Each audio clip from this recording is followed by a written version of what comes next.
2023 সাল ওয়ানডে বিশ্বকাপে শুধু বাংলাদেশ দলের নয়, ছিল 17 কোটি বাঙালির স্বপ্ন এবার বিশ্বজয়। কেনই বা থাকবে না? ওয়ানডে সুপার লিগে বাংলাদেশ তখন ছিল তৃতীয় সেরা দল, কিন্তু বিশ্বকাপ শুরু হওয়ার সাথে সাথেই এই স্বপ্ন যেন ভেঙে যেতে লাগে। মোট 9টি ম্যাচের মধ্যে বাংলাদেশ জয়লাভ করে মাত্র 2টি ম্যাচে এবং প্রবল ভরাডুবির শিকার হয়। এর রেশ এখনো কাটেনি। 2024 সালের ওয়ানডে সিরিজ থেকে 2025 সালের ওয়ানডে সিরিজ, মোট 15টি ম্যাচের মধ্যে বাংলাদেশ জয়লাভ করে মাত্র 2টি ম্যাচে। বিশ্বকাপ জয়ের স্বপ্ন থেকে হঠাৎ এরকম ভরাডুবি, এর পেছনে আসলে কারণটা কি?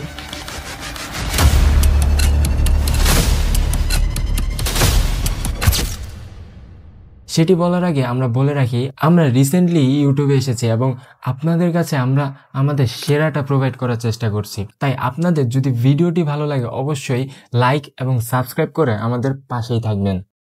বাংলাদেশের এই ভরাডুবির সূত্রপাত শুরু হয় আরও অনেক আগে থেকে। হাতুরু সিংকে কোচ করার পর থেকে বাংলাদেশ ওয়ানডে ম্যাচে একের পর এক ম্যাচ হারতে থাকে। সেই সাথে টিমের ড্রেসিং রুমের ভেতর এক গম্ভীর সিচুয়েশন ক্রিয়েট হয়ে যায়। আর সাকিব এবং তামিমের দ্বন্দ্ব আমার মনে হয় না নতুন করে কিছু বলতে হবে। ক্যাপ্টেন তামিমের রিটায়ারমেন্টের পর পুরো দলটি যেন ভঙ্গুর হয়ে যায়, আর যার চূড়ান্ত ফল মোট 9টি ম্যাচের মধ্যে 2টি জয়। আরও লজ্জার বিষয় হচ্ছে সে বছর বাংলাদেশকে নেদারল্যান্ডের মতো দলের সাথে হারতে হয়। কিন্তু সাকিব তামিমের দ্বন্দ্ব এবং কোচ হিসেবে হাতুরু সিং এর ভূমিকা নিছকই যে অজুহাত মাত্র, এই কথাটি আপনাকে স্বীকার করতেই হবে। কারণ বর্তমান দলে না আছে সাকিব তামিম এবং না আছে কোচ হিসেবে হাতুরু সিং, কিন্তু নেই কোনো বাংলাদেশ ক্রিকেটে উত্থানের বার্তা। তাহলে সমস্যাটা কোথায়?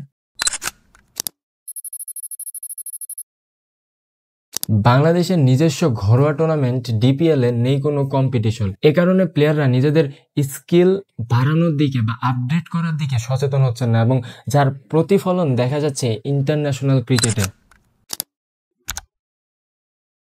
বাংলাদেশ বর্তমানে কোয়ালিটি স্পিনে মারাত্মকভাবে স্ট্রাগল করছে, যা 2023 সাল থেকেই দেখা যাচ্ছে, এবং দিন যত গড়াচ্ছে এই জিনিসটি আরো স্পষ্টভাবে এবং বাজেভাবে প্রমাণিত হচ্ছে। 2024 সালের আফগানিস্তান সিরিজে গাজানফারের ঘূর্ণিতে কুপকাত, 2025 সালের চ্যাম্পিয়ন্স ট্রফিতে ইন্ডিয়ার বিপক্ষে আকসার পাটেল এবং কুলদীপ যাদবের বল খেলতে অদক্ষতা, সেই সাথে নিউজিল্যান্ডের বিপক্ষে মিচেলের 4টি উইকেট নিয়ে নেওয়া। আবার 2025 সালের আফগানিস্তান সিরিজ, যেটা রিসেন্টলি হয়ে গিয়েছে, সেখানেও বাংলাদেশ রাশিদ খানের বলগুলিতে বাজেভাবে স্ট্রাগল করেছে এবং 3-0 হোয়াইট ওয়াশ হতে হয়েছে।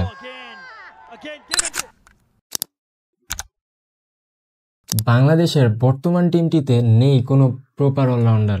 আমি আবার বলছি, প্রপার অলরাউন্ডার। এখানে আমি সাকিব আল হাসানের কথা বলবো না, কারণ আমার মতে সাকিব আল হাসান হচ্ছেন একজন বিশ্বসেরা 1 নম্বর অলরাউন্ডার। তার মতো অলরাউন্ডার কোনো টিম আজ অব্দি পাবে কি না তা নিয়ে রয়েছে সংশয়। কিন্তু আমাদের টিমে অলরাউন্ডার কিন্তু রয়েছে, যেমন মেহেদী হাসান মিরাজ, সাইফুদ্দিন এবং শেখ মাহিদিও কিন্তু অলরাউন্ডারের হিসেবে গণ্য করাই যায়। সেই সাথে রয়েছে কয়েকজন বোলিং অলরাউন্ডার, যেমন নাসুম আহমেদ এবং রিশাদ হোসেন।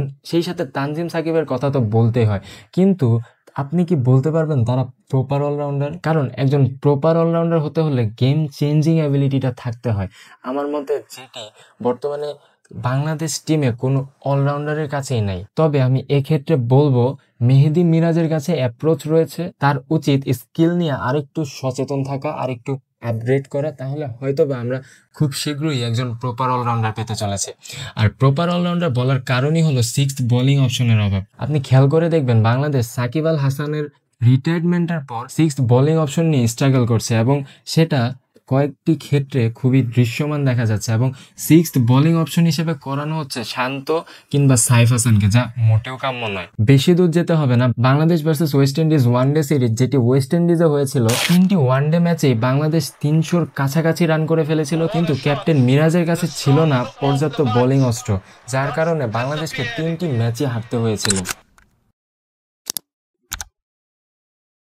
বাংলাদেশ টিমের বর্তমানে এই অবস্থার কথা জিজ্ঞেস করা হলে অবশ্যই দোষটা কিন্তু ব্যাটসম্যানদের কাছেই যাবে, কারণ বাংলাদেশের বোলাররা বিগত 3-4 বছর ধরে আউটস্ট্যান্ডিং পারফরমেন্স করে আসছেন, এবং তারা প্রমাণ করেছেন কিভাবে 200-250 রান করেও সেটাকে ডিফিট করা যায়। কিন্তু বাংলাদেশের ব্যাটসম্যানরা বিশেষ করে মিডল অর্ডারে ঠিকঠাক অ্যাপ্রোচে তারা কি ব্যাট করতে পারেন? রিসেন্ট বাংলাদেশ ওয়েস্ট ইন্ডিজ যেটি মিরপুরে খেলা হলো সেদিকে নজর দিলেই দেখা যায় থার্ড ওয়ানডে ম্যাচে ওপেনার সাইফ হাসান এবং সৌম্য সরকার একটি দুর্দান্ত শুরু করেছিল, কিন্তু তাওহিদ হৃদয়ের খেলা দৃষ্টিকটু ডট বল যা শেষ পর্যন্ত বাংলাদেশকে 300 রানও হতে দেয়নি।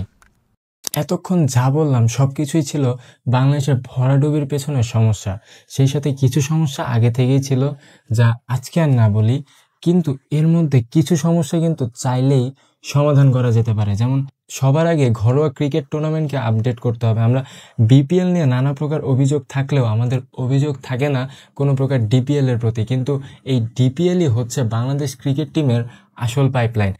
সেই সাথে মিডল অর্ডার চাইলে নিজেদের অ্যাপ্রোচ ঠিক করতে পারে। অধিকাংশ ডট বল থেকে বেরিয়ে আসতেই হবে, কারণ মডার্ন ডে ক্রিকেটে যেখানে 350-400 রান হয়ে যাচ্ছে আমরা সেখানে 300 রান করতে হিমশিম খাচ্ছি। আর কিছুক্ষণ আগে তো বললামই বাংলাদেশ ক্রিকেটে রয়েছে ওয়ার্ল্ড ক্লাস বোলিং, কিন্তু ব্যাটসম্যানদের জাস্ট অ্যাপ্রোচ, স্কিল এবং দায়িত্ববোধটা যদি ঠিক হয়, আমি মনে করি বর্তমান টিমটা অনেক বড় কিছু আমাদেরকে উপহার দেওয়ার সামর্থ্য রাখে।